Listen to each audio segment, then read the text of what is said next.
So now that we're getting comfortable with minor scales, it's time to look at what that does to our diatonic chord progression. So first, let's do a quick run through of what this diatonic chord progression is and why we care about it.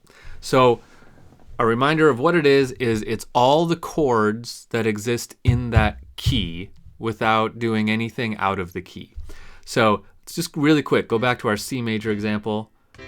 So what I'm going to do here, actually let me just write the scale, because in a minute we're going to do this in minor, but for now I'm going to do it in major. So here's our C major scale. Now remember, what I'm going to do for each chord is the first, the third, and the fifth, or in other words, every other note of the scale. So C, E is I'm going to skip D, go to E, skip F, and go to G. Okay? D, I'm going to skip E and go to F, because I'm taking every other note, skip G and go to A. E, I'm going to skip F and go to G, and then I'm going to skip A and go to B. F, I'm going to skip G and go to A. Then I'm going to skip B and go to C. G, I'm going to skip A and go to B. Then I'm going to skip C, and I got to circle around. There's the same C that I'm skipping. It's an octave lower. And then I'm going to go to D. Okay? A, I'm going to skip B and go to C. And then I'm going to go, let's go down here. Here's the C I just did. I'm going to skip D and go to E.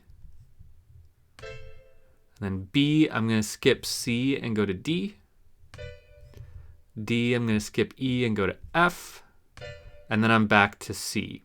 And with C, it's going to be the same as this one, but an octave higher. So C, E, and G. Great. So there is my diatonic chord progression. Let's just hear it really quick.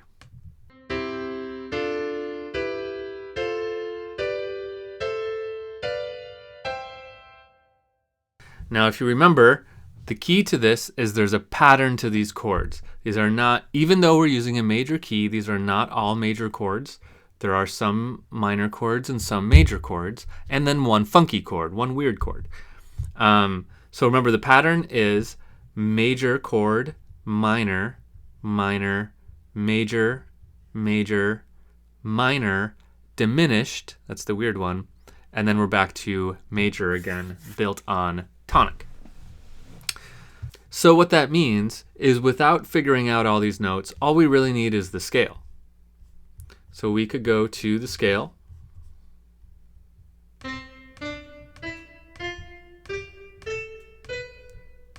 and we can figure out our chords just using the pattern.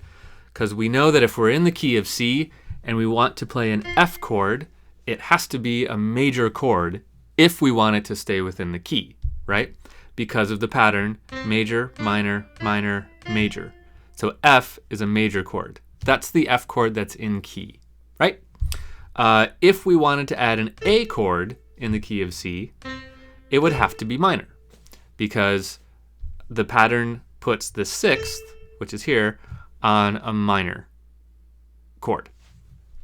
So we don't need to figure out all the notes of every chord. We just need to we just need to know what key we're in and the pattern of the diatonic chord progression. Now, it would sure be convenient if the pattern was the same in a minor key, because then we wouldn't have to learn a new pattern and we wouldn't have to memorize a new pattern, right? Wouldn't that be just great? It's not true. The pattern's totally different. Kinda. The pattern is different, but there are some tricks to remembering it. So you might not really have to memorize a whole new pattern. And the clue I'm going to give you on that is, for now, is remember the relative key issue. That can really help us out to remember this, because it works for the diatonic chord progressions too. We're going to talk about that in a minute, but first, let's just look at the pattern as it is. So let's go to a new video and we'll dive right into the pattern of a minor diatonic chord progression.